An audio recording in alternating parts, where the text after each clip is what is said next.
As accountants, we sometimes have interesting experiences with our clients.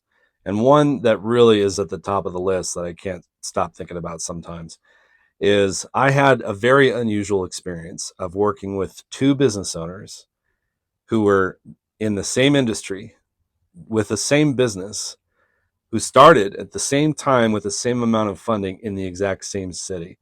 No kidding. It was like supernatural.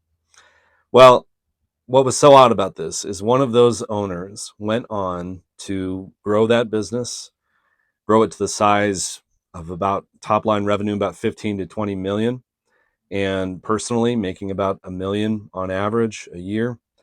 The other one, within 2 to 3 years after starting, filed for bankruptcy and was very interesting to be a fly on the wall during these different businesses doing what they did. And the question, of course, is why did one succeed and why did one fail? Well, I asked the one that succeeded, what did they do right that the other one did not? And they said operations. And by that, they mean the efficiency of their revenue producing operation, like the work they were doing, the actual work. One of them had it down, the other one did not. Well, I think that that is even still somewhat symptomatic. And from what I saw on the outside, looking in, I could also see that there were different things going on with leadership. So in the successful organization, there was very much a collaborative culture, very much a strong team, close relationships, professional relationships, of course, but closely knit. They were all there for the same reason. They had similar goals. And I do believe they had a culture where they felt that as they were working for the other, they were in turn also working for themselves. They had a compensation structure that was based on their mutual success.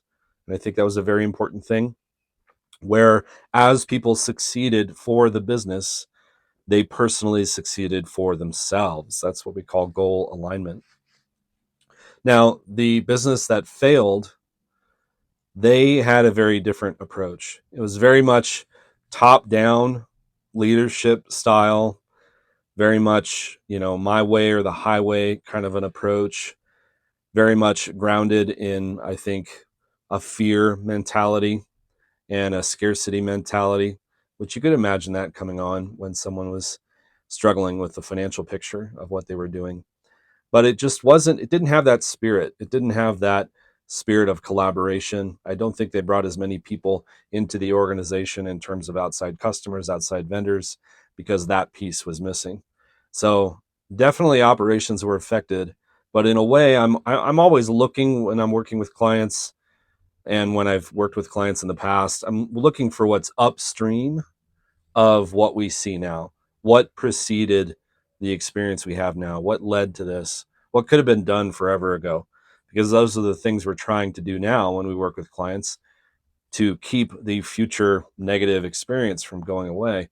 So, yeah, we think about operations and efficiency in business all the time, but where does operations being efficient and effective in a business come from? Comes from collaborative organization and people working together.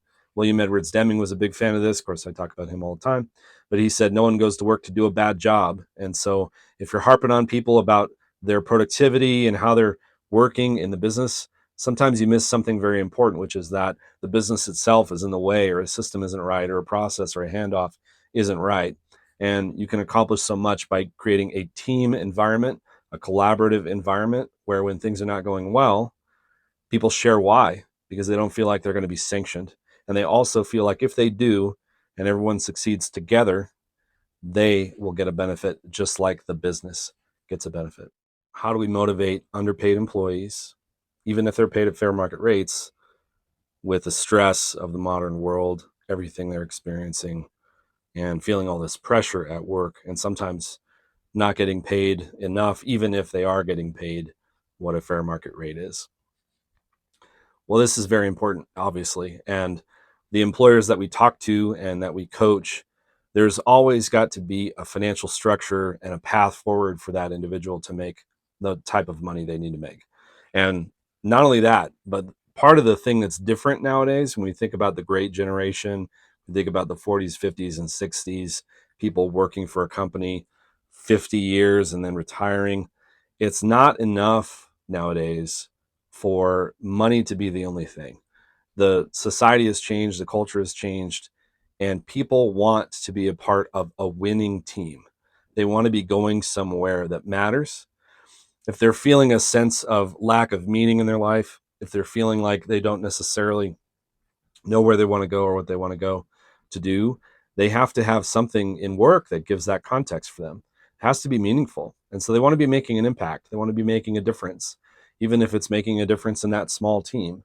And so the leader, the manager, the owner, the supervisor, whatever it might be, it's their job to ensure that the people working for them see a path for their personal goals inside the organization. And if they don't, they're going to leave that organization, and they probably will not do very good work until they leave. Trying to motivate employees when perhaps the financial picture isn't there anytime soon, it really comes down to a promise. And when we say promise, sometimes people get a little bit nervous, but any customer vendor relationship, there's a promise. Any employment relationship, there's a promise. It's just that most of the time people don't actually want to verbalize what the promise is. And so in some startups that are aggressively pursuing funding and they're looking to 20x someone's outside investment, the people who are working there, they know what's going on. They know the owner is going to go somewhere really incredible with this business. And that's why people like Sam Altman, when they talk about OpenAI, he says, as an example, the first 10 people in one of these startup type businesses has to get some element of equity. They have to get some element of ownership. That's how he handles it.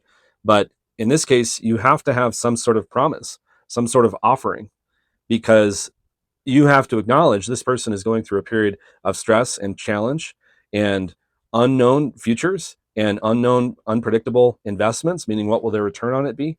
There has to be something that's more than things are going to get better. There has to be something real from you to them saying that they'll get better. How?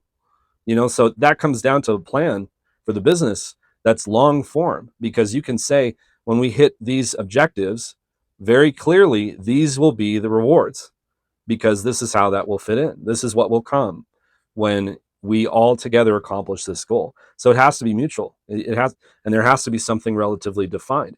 Maybe it's not equity, but maybe it is a change in compensation. Maybe it's benefits. Maybe it's a percentage of gross profit or net income, or new sales, or new workloads, or whatever.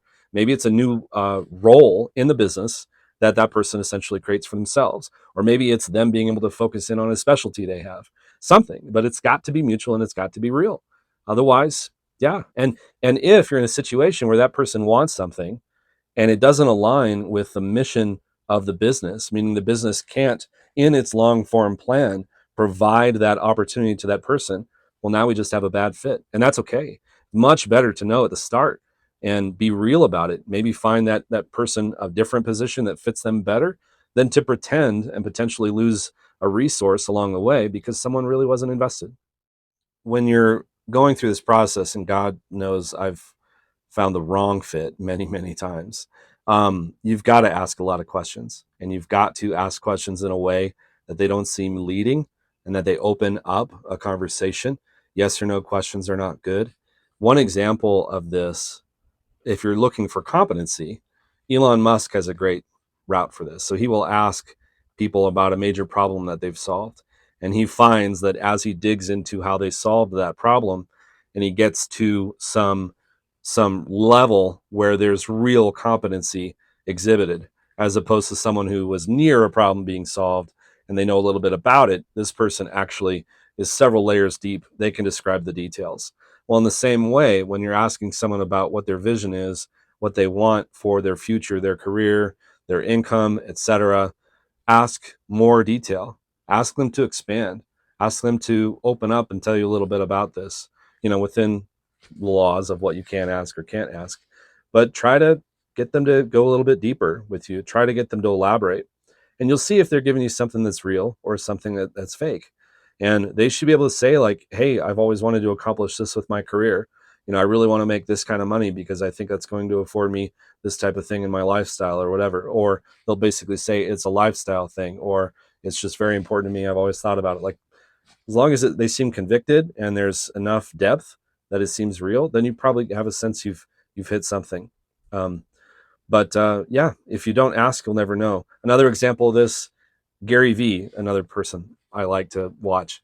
He talks about how people will have exit interviews, but they won't have stay interviews. And sometimes that's the main thing you need. Go to lunch, get a sense of where this person's head is really at. Try to get a real sense of what they're thinking and what they want. Have a real conversation with this person. Be interested in them and want to explore it. And if you dig into it and you start to have a professional, but a real relationship, you'll start to see those things that are really motivating them. And you can start to see how they fit into the vision of the organization as a whole, or they don't. And that's another thing. Don't lead those conversations. It is best if you find out this person doesn't fit.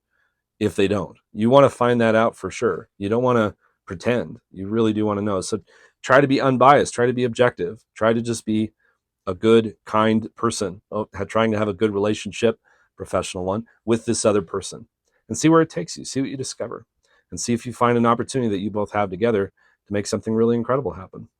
Another example of this is the CEO of Airbnb. He used to ask people if they if they bled Airbnb. And so he was very serious at the start with his people. He said, "This is going to be hard, and I know it's going to be hard. You've got to want this big time." And so he was asking them questions about that. Like, do you really have a passion for this? And can you weather the storm? And he was very serious that at the start he needed to see that kind of commitment with anyone who was going to be involved. How do we get someone to get through an ambiguous hard time period when it's unknown what that level of personal investment is going to be, how long it's going to take? Basically, we have the typical startup job description of other duties as assigned. Well, you're going to have to find a way for that person to accomplish, if you want them to be involved. They have to accomplish something for themselves that they really want. And so that thing has to somehow fit into the future vision of the organization. And so if we're thinking about a private practice, for instance, we bring on a clinician and they maybe were able to fill half their schedule, but we're not able to fill the other half. And we already have an early relationship with them where we can't pay them more than their hourly rate for the sessions they're completing.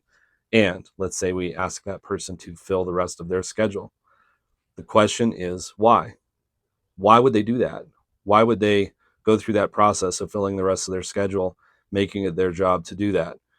Now, keep in mind, this is where a lot of owners fall short, is they assume that the other person is in it to win it, and they assume the other person is willing to make the commitments because the owner is willing to make the commitments. That's not how it works. Your employees, as an owner, your employees are not obligated to work any harder than you, and they will most likely never need or be incentivized to work as hard as you work. The only way they will is if they are commensurately compensated or incentivized. That's the only way they're going to show that level of interest. And it doesn't necessarily have to be exactly like what the owner receives, but there has to be something beyond, some sort of incentive beyond straightforward compensation or aggressive compensation, but there has to be some sort of incentive that's there. Otherwise, they're not interested. And most people will say to their employees, here's a great story. I was working for a company once, and someone that was kind of my mentor in the company went to the owner, and he slid, a piece of paper across the desk, and he said, "I think I should be making more like this." The owner opened the piece of paper and he said, "What?" And he was shocked. And he said, "What possibly makes you think you can make that? It's double what you're making now." My friend said, "I know, but that's because I have an offer for that on the table right now." On the table, pun intended, I guess. But someone was offering them that to do that job. Now, the owner said, "How could you do this? How are you not loyal to this company?" Well, my friend was loyal because he gave the guy a shot to try to match the offer. Well, the truth is, you need to have a commensurate offer to what the people in your organization are doing. Maybe it's a promise of something that will happen in the future, and you really intend to keep that promise, but you have to state that. You have to be willing to offer that and make it real so that they can look to that promise and hopefully believe in that promise by the quality of your behavior and rely on it when things are really, really difficult and they don't necessarily know how to do their job and they have to figure it out on their own. And they've got to cover all these gaps that would not be their responsibility if they went someplace else, made more money, and didn't have this issue. They've got to have that clarified for you. If it's not clarified for them, if it's not clarified for them, then it's in the gray and it's ambiguous, and they have no reason to make a personal investment beyond what they're providing for you in that typical role with that typical compensation. So that's tough, but as owners of businesses, we have to realize the employees that work for us have no obligation to do anything more than what we are compensating them or incentivizing them to do. That's just the way it is.